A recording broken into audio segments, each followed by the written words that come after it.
हम किसी पदार्थ की कल्पना नहीं कर सकते हैं। परमाणु के बिना इस पूरे विश्व ब्रह्मांड में कोई सी चीज का निर्माण संभव नहीं है। आज आखिर वो परमाणु है क्या चीज? मैं आपको आज परमाणु के बारे में आज पहला कॉन्सेप्ट दे रहा हूँ। परमाणु के बारे में आपको मैं बहुत सारा चीज बताऊंगा, लेकिन आज परमाणु के बारे में एक छोटी सी जानकारी आप लोग जाने। परमाणु है क्या चीज? सबसे पहले देखें कि परमाणु को हम लोग एटम कहते हैं। ये एक शब्द है, ग्रीक शब्द एटमॉस, उससे लिया गया है एटम। अब देखिए, परमाणु की कल्पना सबसे पहले यूनान के देशों ने, उसको हम लोग ग्रीक देश भी कहते हैं, ग्रीक वासियों ने 500 ईसा पूर्व कल्पना किया था। परमाणु के बारे में 500 ईस्वी पूर्व सबसे पहले ग्रीक देशों के दार्शनिक ने अपना विचार दिया। क्या विचार दिया था कि परमाणु, आप यहां पर एक फोटो देख रहे होंगे, अगर इस बड़े वाले फिगर को आप पदार्थ मान लें तो पदार्थ के भाग को छोटा करते चलें, छोटा करते करते करते करते करते एक समय बहुत ही छोटा पार्ट बचेगा, इतना छोटा कि हम लोग अपनी आंखों से नहीं देख सकते हैं। उसी को हम लोग कण कहते हैं, और वो भी कण कैसा? अविभाज्य कण। वैज्ञानिकों ने पता लगाया कि इस कण को हम लोग कैसे नाप सकते हैं, तो पता चला कि उसको हम लोग त्रिज्या में जब माप करेंगे तो त्रिज्या की माप नैनोमीटर में आएगा, और वो नैनोमीटर एन माना नैनो, एम माना मीटर, नैनोमीटर, 1 नैनोमीटर का मतलब होता है 10⁻⁹ मीटर।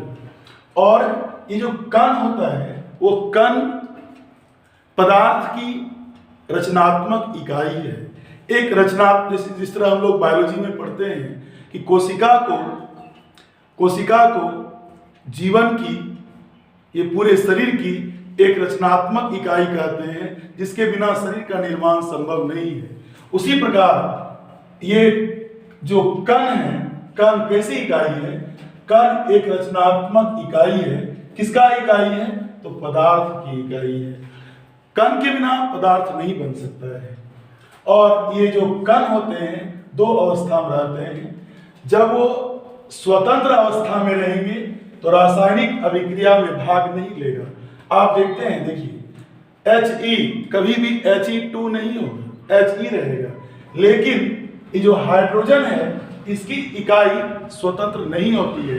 यही कारण है कि जो स्वतंत्र नहीं होगा रासायनिक अभिक्रिया में भाग लेगा, और जो स्वतंत्र होगा रासायनिक अभिक्रिया में भाग नहीं लेगा। यहां देखिए, स्वतंत्र ये नहीं है, इसलिए इसमें गुण है आपस में जुड़ने वाला। हाइड्रोजन मिलेगा, H2 बना लेगा। मैं आपको परमाणु के बारे में जानकारी दूं कि हमारे भारत में एक बहुत बड़े एक महर्षि हो गए, इसका नाम था महर्षि कणाद। महर्षि कणाद ने बतलाया, उन्होंने एक पुस्तक लिखी थी वैश्लेषिक सूत्र। उन्होंने उसने बताया कि पदार्थ जो होता है, पदार्थ को हम लोग द्रव्य भी कहते हैं, ये पदार्थ छोटे छोटे कणों से बनते हैं, और इतने छोटे कि उसको और भी हम छोटा नहीं बना सकते हैं। वो कण अविभाज्य होता है, और उसी अविभाज्य कण को इन्होंने परमाणु कहा। कौन सी किताब में? वैश्लेषिक सूत्र में। किसने लिखा था? तो महर्षि कणाद ने लिखा था। और इसी के बाद एक और भारतीय दार्शनिक आए। इस भारतीय दार्शनिक का नाम था पकुधा कात्यायन। याद रखिएगा, पकुधा कात्यायन। इन्होंने कहा कि कोई भी कणों में एक गुण होता है, वो कण संयुक्त अवस्था में रहते हैं। किस अवस्था में रहते हैं? संयुक्त। जिस तरह से कि हम लोग पानी के एक कण को या किसी भी धूल के एक कण को अलग करना बहुत ही मुश्किल है। इन्होंने बतलाया, पकुधा कात्यायन ने बतलाया कि कण संयुक्त रूप में होते हैं। और इसी समय ये भारतीय दार्शनिक थे। इसी समय में ग्रीक में 2 दार्शनिक, जिसका नाम था डेमोक्रिटस, दूसरा था ल्यूसिपस। याद रखिएगा नाम, डेमोक्रिटस, ल्यूसिपस।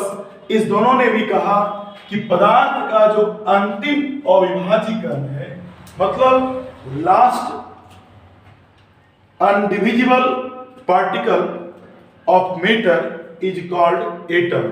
जो पदार्थ का अंतिम अविभाज्य कण है, उसके बाद और विभाजन नहीं कर सकते हैं, उसी कण का नाम उन्होंने कहा कि वो परमाणु है। बाद में इसका थ्योरी और भी बढ़ता गया। बाद में पता चला कि वो कण परमाणु का हिस्सा है और उसी के द्वारा तत्वों का निर्माण होता है। इसकी जानकारी हम लोग लेक्चर 2 में कल प्राप्त करेंगे। मुख्य रूप से आप यही जान लें कि परमाणु एक कण है, और किस तरह से कण है? पदार्थ का कण है। पदार्थ को अगर बड़े आकार में मानेंगे तो कण एक बिंदुवत रचना हो जाएगी और विभाज्य होता है। इसकी माप नैनोमीटर में होती है। जो स्वतंत्र होगा रासायनिक अभिक्रिया में भाग नहीं लेगा, जो स्वतंत्र नहीं होगा वो अभिक्रिया में भाग लेगा। और आप लोग